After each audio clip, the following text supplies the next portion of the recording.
19 tadi dia katakan, demikianlah kamu bukan lagi orang asing, kamu bukan lagi pendatang, tetapi kamu itu kawan sewarga dari orang kudus, kamu adalah anggota keluarga Allah.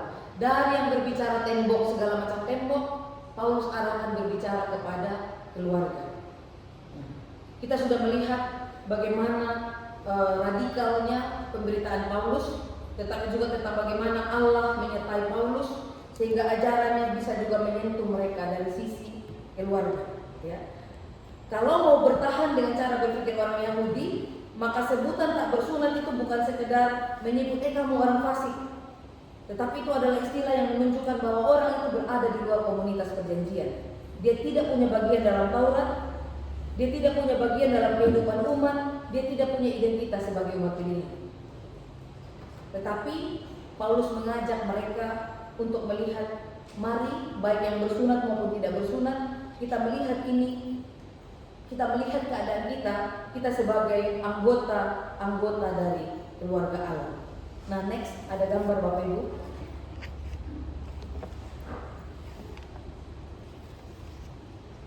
Ini tempat orang beribadah dan di dalamnya ada ritus penyucian, ada ritus pengorbanan dan seterusnya. Nah, di situ ada tembok gitu ya, pembatas yang memisahkan bangsa-bangsa dari bagian bait Allah. Orang-orang yang non-Yahudi itu hanya boleh sampai pada batas tertentu, tapi tidak boleh melangkah lebih jauh. Itu ini ada di luar tembok mereka. Yang kecil-kecil seperti semut itu orang-orang non-Yahudi. Mereka boleh datang, tetapi mereka hanya boleh ada di luar tembok. Siapapun orang non-Yahudi yang akan melampaui tembok itu, mereka percaya akan mati. Jadi bayangkan betapa menyakitkan pesan, seolah-olah di depan tembok, di depan gereja ini ditulis sampai di sini saja. Yang bukan orang Jawa, jangan masuk. Tempat ini bukan untukmu. Nah itu seperti itu tulisan bagi orang non-Yahudi waktu itu. Sampai di sini saja, jangan masuk lebih jauh. Tempat ini bukan untukmu. Ini sebenarnya luka konflik yang luar biasa, rasis yang luar biasa yang terjadi di sekitar bait Allah. Nah ini kondisi jemaat yang sedang dihadapi oleh Paulus. Ini bukan hanya orang Yahudi yang membangun tembok. Ya pada waktu itu sebenarnya orang Yahudi juga sedang berada di dalam kondisi politik yang luar biasa. Jadi orang Yunani dan orang Yahudi ini luar biasa kondisinya yang sedang mengikut Kristus. Pada satu sisi orang Yunani ditolak oleh orang Yahudi, tapi pada sisi yang lain mereka berdua itu sedang berada sama-sama di bawah pemerintahan Romawi. Ada yang namanya Pax Romana atau damai Romawi. Nah damai ini dijaga oleh pedang, damai ini dijaga oleh tentara, damai ini dijaga oleh kekuasaan. Pax Romawi itu artinya tidak ada perang. Ya. Jadi orang pada waktu itu menilai bahwa damai itu adalah tidak ada perang. Yang penting walaupun orang Yahudi, orang Yunani dilarang masuk, yang penting di luar sini tidak ada perselisihan, tidak ada pertengkaran, tidak ada orang yang membunuh, itu sudah damai. Nah sebenarnya ini bukan nilai Allah, karena nilai yang seperti itu adalah nilai-nilai Roma. Roma menggelegarkan apa yang namanya Pax Romawi, Pax Romana, yaitu damai dengan tidak ada perang asal semua orang mau hidup di dalam kekuasaan Romawi. Itu nilai dunia yang dibawa di sekitar bait Allah. Tetapi dari bagian-bagian yang kita baca tadi, Paulus memperkenalkan damai yang sama sekali berbeda. Mereka pakai konteks Romawi dan mengatakan bahwa mereka sudah berdamai, gitu ya. Yang penting Paulus, kita dengan orang Yunani nggak saling membunuh. Walaupun mereka nggak boleh masuk di bait Allah, nggak apa-apa. Yang penting kan kita nggak saling membunuh, biar aja mereka beribadah di luar. Mereka kan nggak bersunat, mereka najis, nggak boleh masuk. Gitu. Nah Bapak Ibu yang baca Alkitab Perjanjian Lama sekarang ini bersama dengan tim baca setahun, Bapak Ibu pasti sudah baca berkali-kali bahwa kalau ada imam yang masuk di bait Allah, kakinya diikat dengan tali, dikasih giring-giring. Kalau sudah nggak ada bunyi tali itu ditarik, berarti imam itu sedang menyembunyikan dosa. Dia masuk dengan berdosa dan dia mati dalam Roh Kudus. Nah ini kan bukan sesuatu yang sederhana buat orang Yahudi. Jadi mereka bilang udahlah, yang Yang penting kita saling diam aja. Pisahkan kita dengan tembok. Di luar orang Yunani, di dalam orang Ibrani, kita beribadah sama-sama. Kamu di luar situ, kami di sini, jangan saling menyentuh. Yang penting kita nggak kelahi, kita bangun tembok. Dan itu gaya berpikirnya Romawi. Nah, tetapi Paulus menyampaikan kepada mereka, Kristus, dialah damai sejahtera kita. Kristus tidak bawa damai melalui pedang seperti orang Roma, tapi dia bawa damai melalui salib, melalui pengorbanan. Bahkan beberapa orang mengatakan melalui pembodohan. Ngapain galauan, ngapain mati untuk menang, gitu ya. Roma mempersatukan manusia dengan kekuatan, dengan tangan besi. Tetapi Kristus mempersatukan manusia dengan kasih. Itu Paulus ingatkan. Roma membungkam musuh.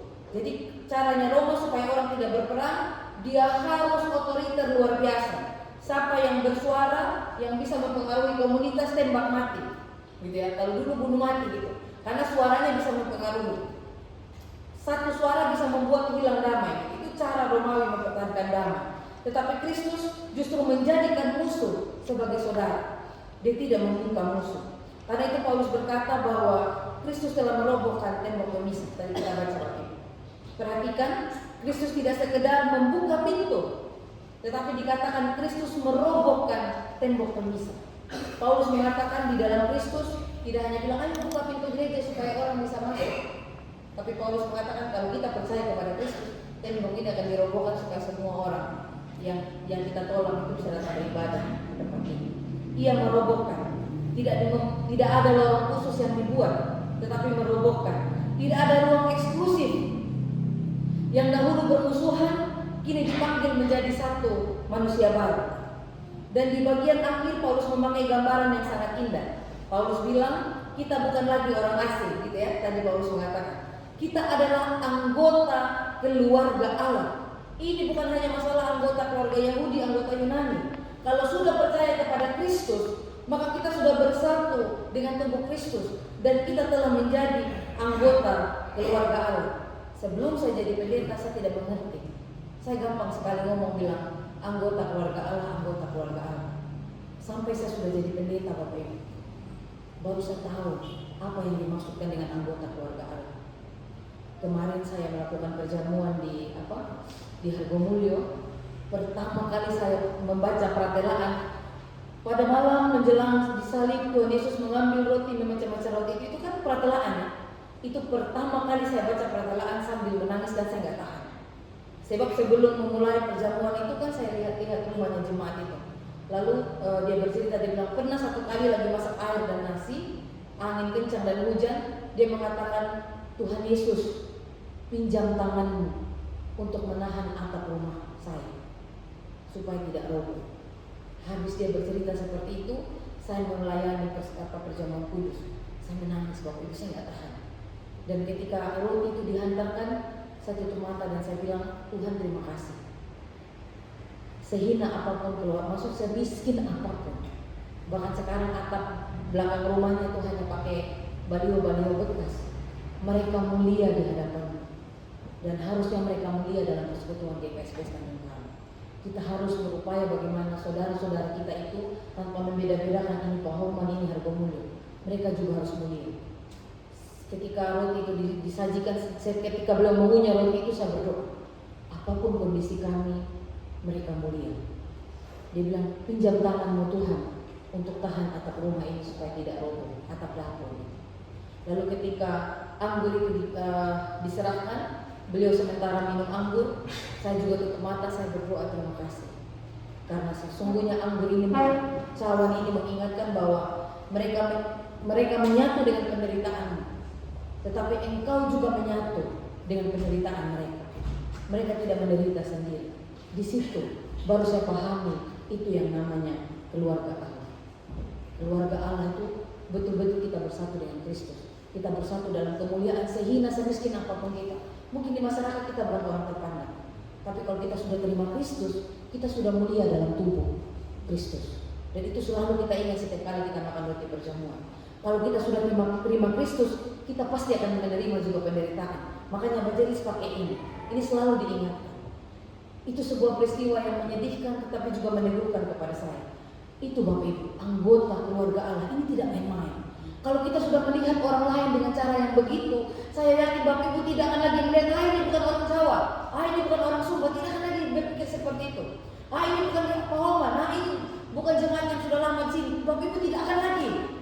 Kalau sudah pakai cara berpikir Kristus, kalau sudah melihat orang lain sebagai keluarga Allah, tembok-tembok pemisah yang lama kita bangun itu roboh oleh percaya. Tidak ada lagi tembok yang bisa membuat kita terpisah dengan orang, yang membuat kita tidak mampu lagi jatuh hati terenyuh oleh belas kasih kepada orang lain. Tidak ada lagi. Seharusnya begitu, karena kita sudah menyatu dalam tubuh Kristus. Orang Ambon bilang potong di kuku rasa di daging. Betul ya Opa Bang Pria? Gitu ya. Orang Ambon bilang potong di kuku rasa di daging. Kita sudah menjadi satu daging.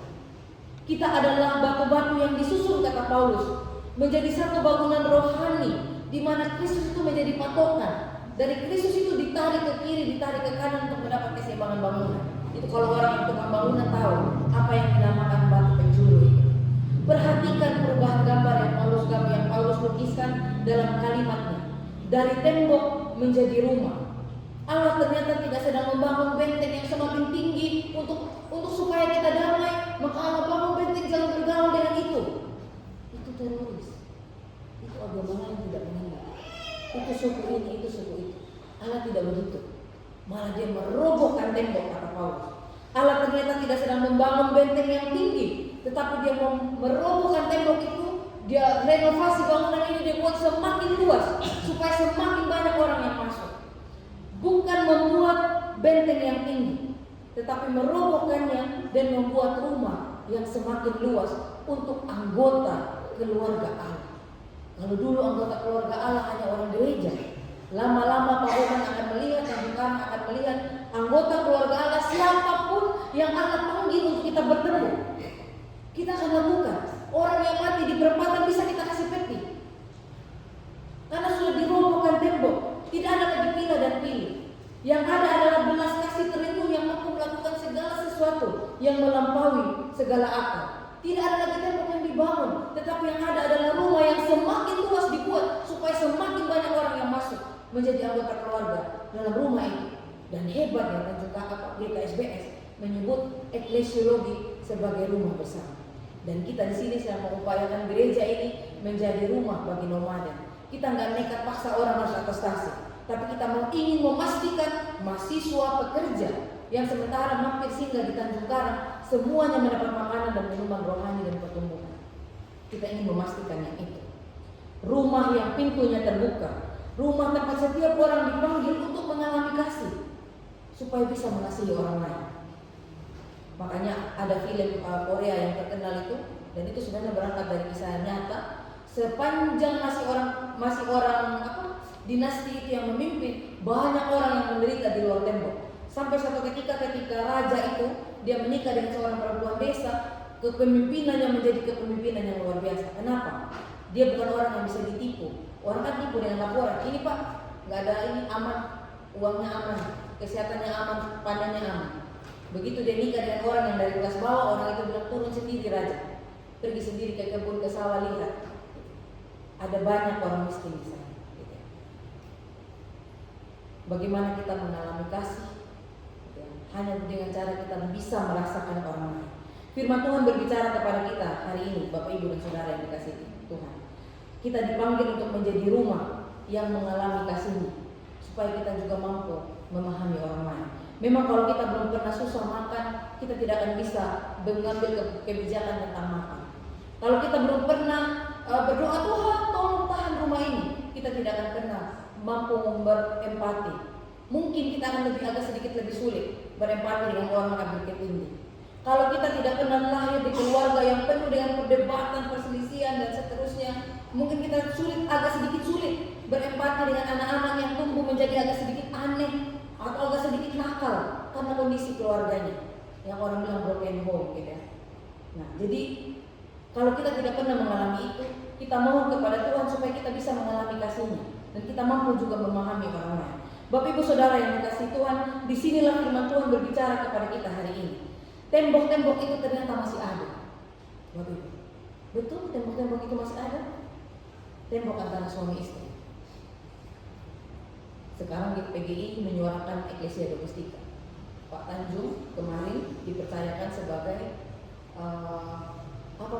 jabatannya di PGI, bendahara. Ya, Bendahara. Majelis Pertimbangan bersama dengan Pak Pendeta Christio.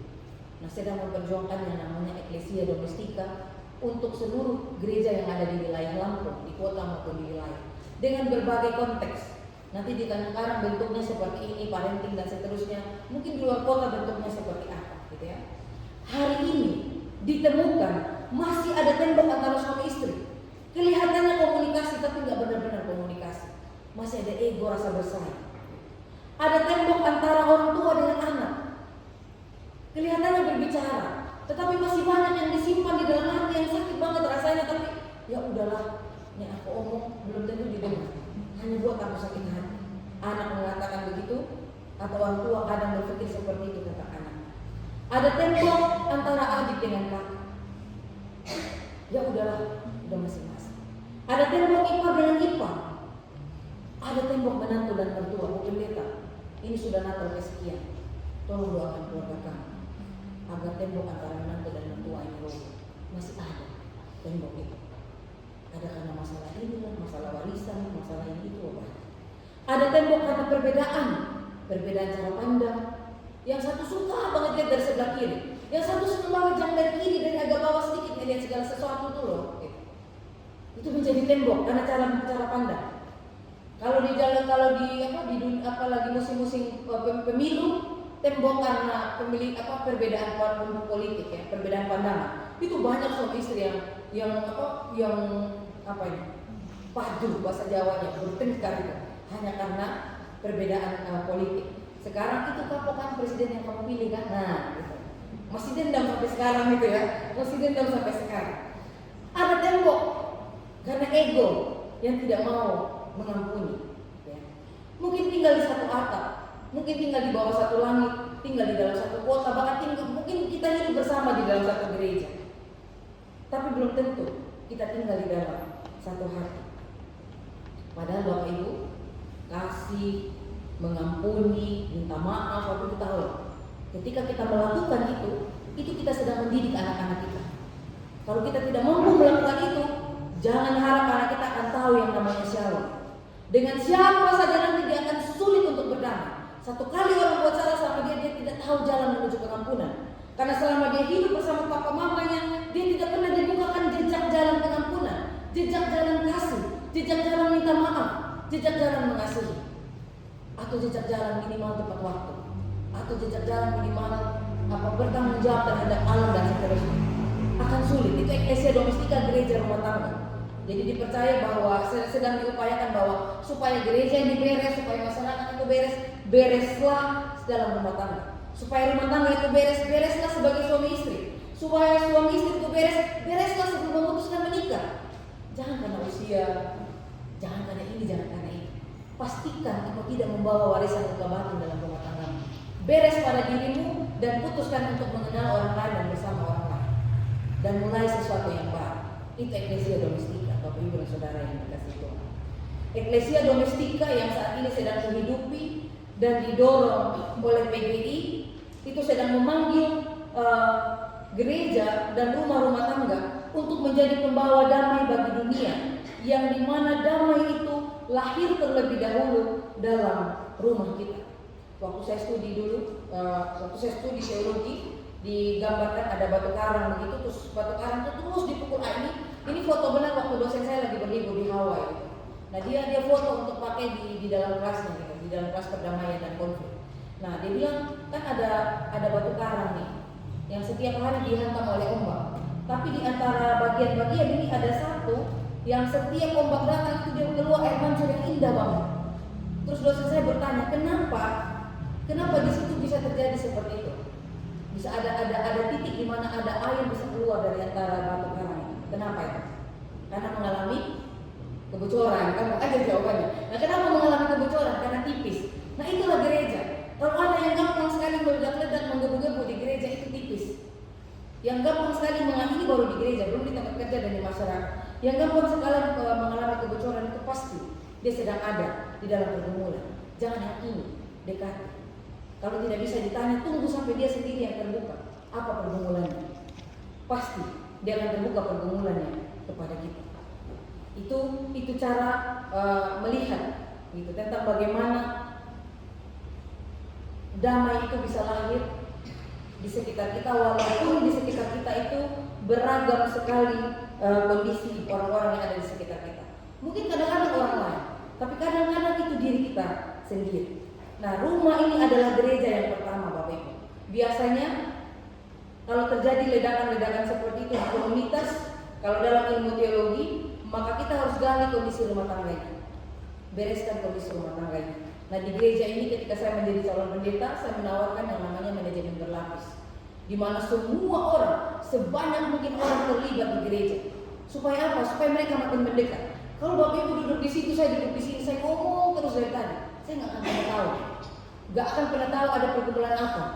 Sampai Bapak Ibu bisa masuk dalam komisi, Bapak Ibu bisa masuk dalam kemajelisan, bisa masuk dalam tim, dalam panitia, lalu tiba-tiba dalam tim dan panitia Bapak Ibu ada sesuatu yang terjadi, lalu saya datang, kenapa? Oh, ternyata marah di gereja ini karena tadi ada begini, tersinggung di sini karena tadi ada begini. Jadi manajemen berlapis itu mengajak orang datang sebanyak-banyaknya, justru supaya mereka dirangkul, digembalakan. Bukan pertama-tama masalah organisasi, tapi pertama-tama bagaimana setiap orang bisa mendekat dan kita bisa menyentuhnya.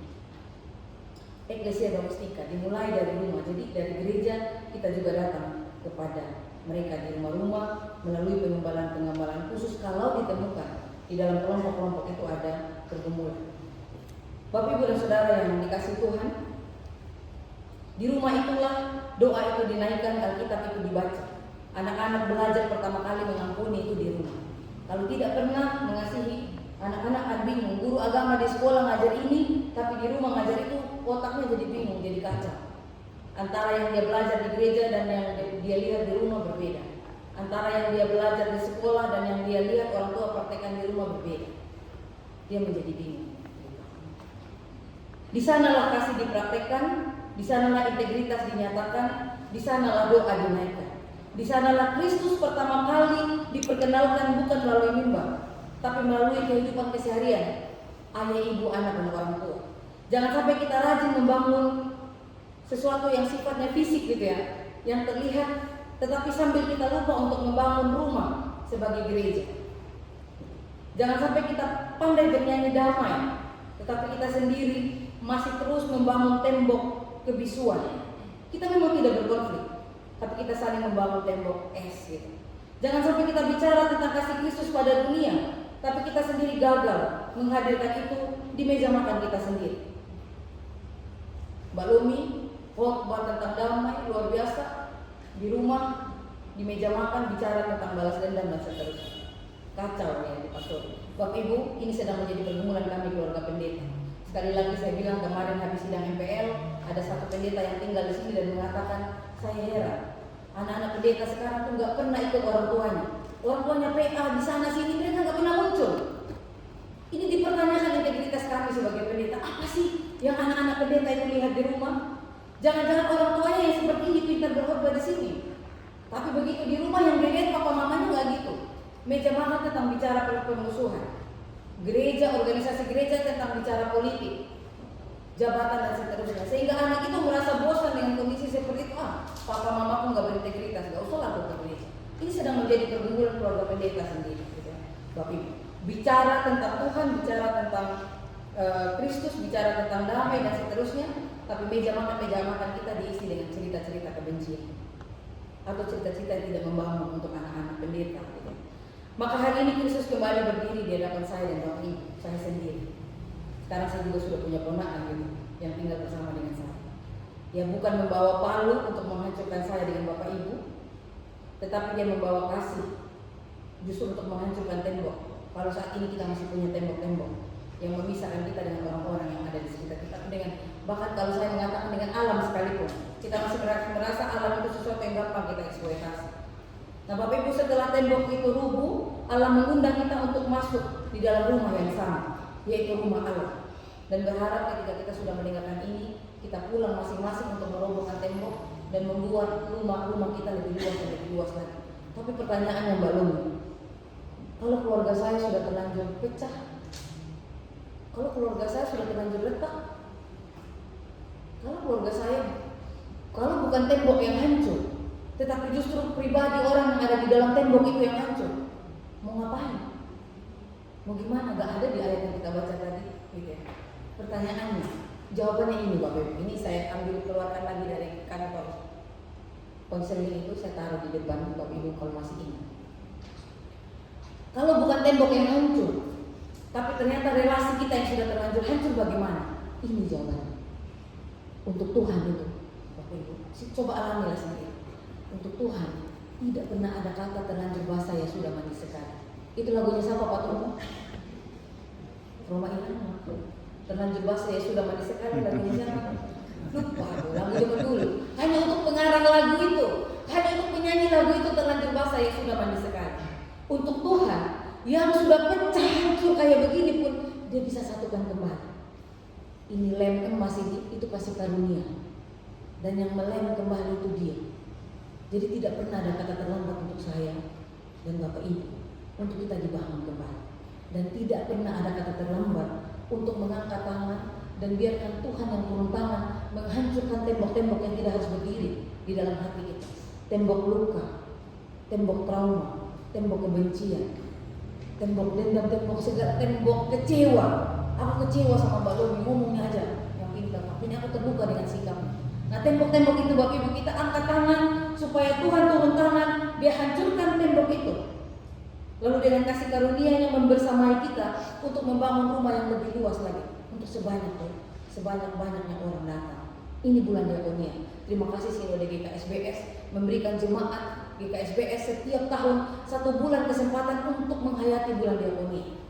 Nah di bulan diakonia tahun ini kita juga sedang belajar untuk merobohkan tembok yang tidak perlu dan membangun seluas-luasnya sesuatu yang perlu. Diakonia ini hanya 1 bulan. Kita pakai sedalam-dalamnya, seluas-luasnya untuk menghayati diakonia dan mempraktekannya dalam kehidupan kita. Amin buat firman Tuhan saat teduh untuk kita.